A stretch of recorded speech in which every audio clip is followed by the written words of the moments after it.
4,000 years, written across many centuries by many authors, no coordination between them, and somehow it reads like one hand was writing toward one plan.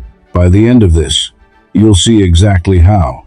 Before the world as we know it existed, there was formlessness, no shape, no order, darkness over the deep. Then a voice speaks, "Let there be light." No tools, no material, just a command, and the universe obeys. Over 6 days, everything takes shape. On the 6th day, God stops. Genesis describes God personally forming the man from the dust. One rule, just one. Don't eat from the tree of knowledge. A serpent shows up, and it doesn't lie outright, it twists a single word. Did God really say, any tree? That's enough. Eve eats, Adam eats. Suddenly they're ashamed of something that never bothered them before, and they're thrown out of the garden forever. Notice what they're wearing on the way out, fig leaves, hand-sewn, the first attempt to cover what shame just exposed. That instinct doesn't leave the story. 2 brothers, 2 sacrifices. Abel brings the firstborn of his flock. Cain brings an offering from the ground. God accepts one and rejects the other, and envy wakes up inside Cain. God warns him straight up, sin is crouching at the door like a predator. Cain ignores it anyway and kills his own brother in a field. The first murder in history, and it happens inside a family, not in a war. Generations pass, and the numbers get strange, men living for centuries, buried in a list full of, and he died. One line breaks the pattern. Enoch simply vanishes, taken by God. Wickedness spreads until every thought turns evil, all the time. God gives one man a job that sounds insane: build a massive ark on dry land, with no rain in sight. Noah builds, for decades. The animals go in, 2 by 2, and the door shuts, but it isn't Noah who closes it. It's God. Water rises for 150 days straight, covering even the highest mountains. When it's finally over, a rainbow appears in the sky. A promise God says he'll never break again. Peace doesn't last. Noah gets drunk, a curse passes down the family, and humanity spreads into the nations of the world. In defiance, they try building a tower into the heavens in a plain in what's now modern-day Iraq. God scrambles their language, and the project collapses into confusion. God zooms in on one man.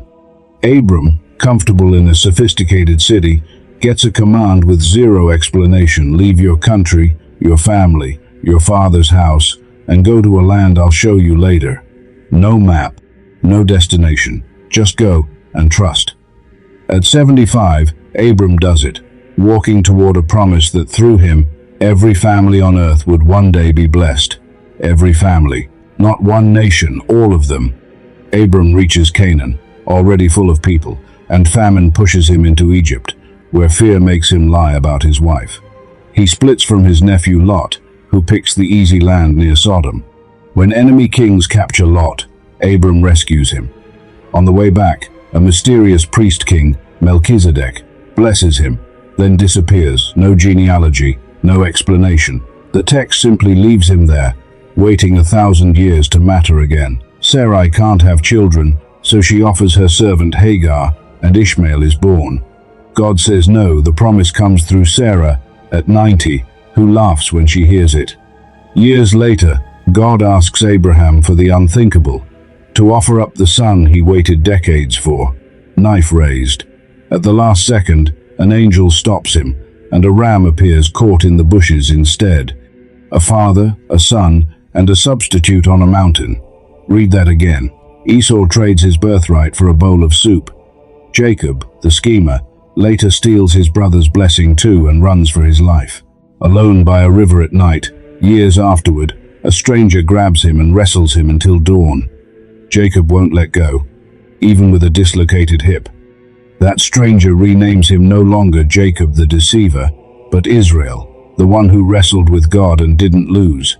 The whole nation gets its name from a fight in the dark. Jacob has 12 sons. Joseph gets a special coat and dreams his family will bow to him. His brothers hate him for it, grab him far from home, throw him in a pit, and sell him for silver, then lie to their father. Joseph ends up a slave in Egypt, but rises fast until his master's wife accuses him of something he never did, and he's thrown into prison. There, he reads 2 prisoners' dreams correctly, and one forgets him for 2 years. Then Pharaoh has a nightmare nobody can explain.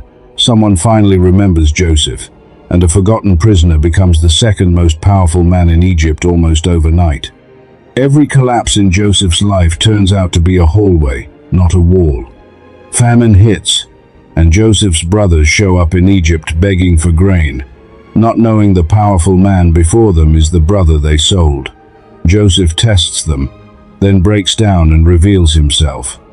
Instead of revenge, he says something nobody expected. "You meant evil against me, but God meant it for good." That single sentence is the thesis of the whole story so far.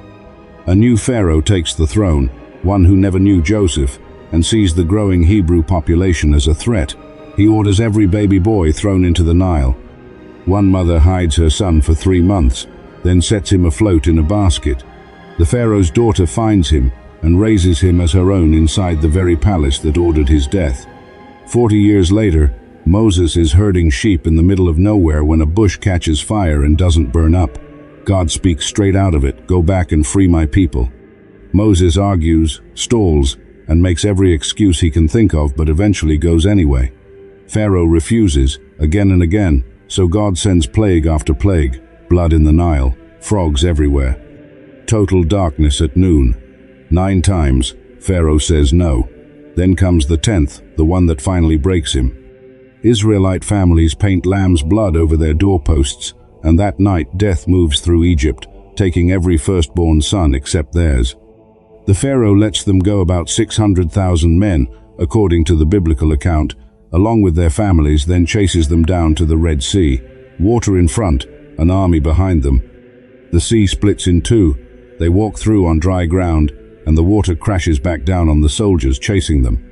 3 months later, God calls Moses up a shaking, smoking mountain and hands down 10 laws carved into stone, the moral backbone of a civilization. But while Moses is still up there, 40 days in, the people melt down their jewelry and build a golden calf. Moses comes down, sees the chaos with his own eyes, and smashes the tablets on the ground. The covenant lasts less time than the stone it was carved on. 12 spies scout the promised land, and 10 come back terrified, calling the people giants. The nation panics and refuses to go in, and God says, "Fine, 40 years wandering, 1 for every day spent scouting." That entire generation dies out there, funeral after funeral. Moses, after everything, only gets to see the land from a mountain before he dies. Joshua leads the people across a flooded river that stops flowing into Canaan. Their first target, Jericho, is a fortress nobody could break. Instead of attacking, they march around it silently for a week, then shout and the walls come crashing down. After Joshua, the nation slides into a brutal cycle.